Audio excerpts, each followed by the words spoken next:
இருவரும் கையை கோர்த்தபடி பேசிக்கொண்டே அங்கிருந்து வெளியேறும் வாயிலை நோக்கி நடந்து சென்று கொண்டிருந்தனர்.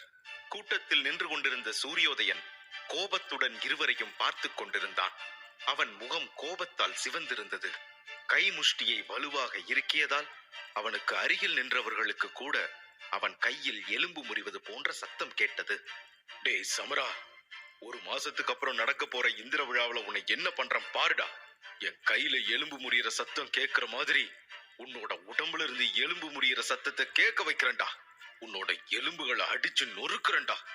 அத நீயும் பார்க்கதான போற என்று பற்களை நரநரவென கடித்தபடி தனக்குள் முணுமுணுத்துக் கொண்டான். சிறிது நேரத்திற்கு பிறகு அவன் மைதானத்தை விட்டு வெளியேறி சென்று விட்டான். சபையில் அமர்ந்திருந்த அருணேந்திரர் சமரனும் மேகராணியும் கைகளை கோர்த்து கொண்டு ஒன்றாக செல்வதை கவனித்தார்.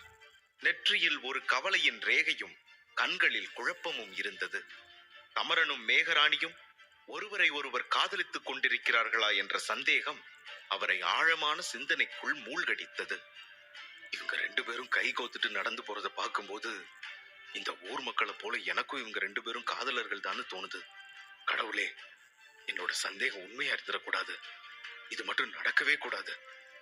சமரனுக்கு தான் எந்த உண்மையும் தெரியாது, ஆனா மேகராணிக்கு எல்லா உண்மையும் தெரியுமே. தெரிஞ்சிருந்துமா அவ இப்படி பண்றா என்ற குழப்பத்தோடும் கவலையோடும் இருவரையும் பார்த்து கொண்டிருந்தார் அருணேந்திரர்.